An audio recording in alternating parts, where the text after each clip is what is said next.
Well, this video was supposed to be different. Earlier in the year, I promised to make a video diving more into Steph Curry, and well, it has been a very different year than what we have expected from Curry. At the time I made my last video talking about him, Steph Curry was on top of the basketball world, and the Warriors dynasty seemed as strong as it has ever been since the time of Kevin Durant. For the first few months of the year, they were 17-3. Curry was averaging 28 points, 6 rebounds, 6 assists per game, making 5 threes per game at 41%.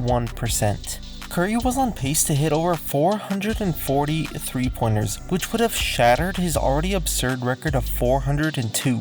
Steph Curry and the Warriors seemed like they were going to be the ones to define the season, and all signs pointed that he was going to be bringing home his third MVP, and at that rate, it wasn't even going to be close. At one point, there was a legitimate argument that Steph Curry was better now than what he was in 2016. Curry was on case and making pace for one of, if not the greatest individual offensive season by a player.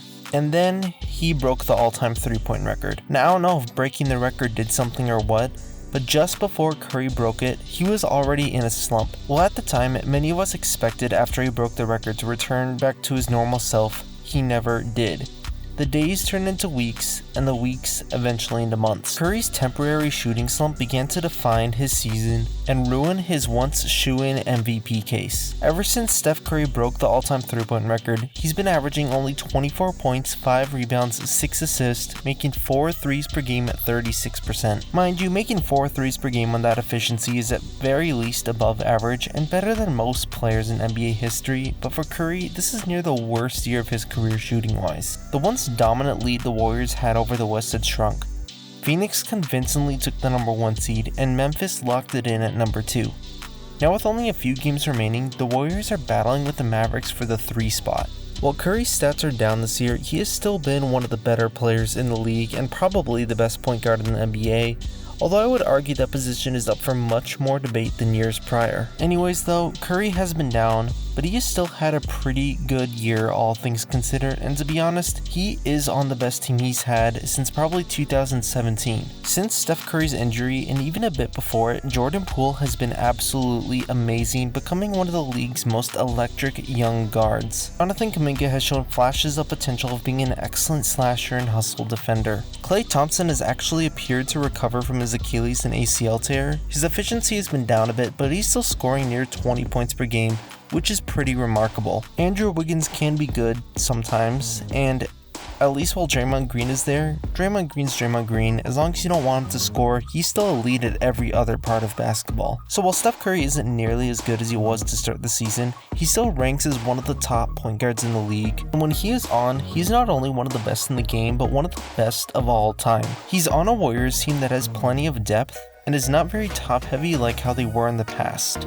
Steve Kerr has done a fantastic job in coaching this team and leading them to where they are, despite Curry, Klay, and Green all missing significant time. They lost in a few close games to the Grizzlies, they've competed with the Phoenix Suns multiple times despite not being full strength, and they've split many of their games with the top seeds in the East, including sweeping the Boston Celtics in their season series. I believe Curry will likely finish first, if not second All-NBA this year, and the Warriors are going to have one of the top records in the league. With his return hopefully in the playoffs, the Warriors will immediately go right back into the contender category. I hope that we can see Curry return to what we know he is capable of, because his play on the court really just hasn't been there, and Curry also has been known for some less than stellar playoff performances. Unfortunately for Curry though, unless the Warriors go on an incredible playoff run, I think the season is ultimately going to go down as a disappointment due to Curry's slump and injuries. He remains one of the top guards in the league, but I would be shocked to see him receive any MVP votes given how the season has gone. But with that being said, I do believe that redemption awaits for Steph Curry.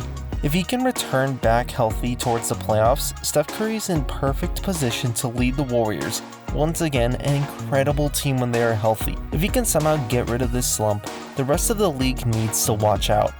I would not want to go up against a healthy Curry, Klay, Green, and now Jordan Poole.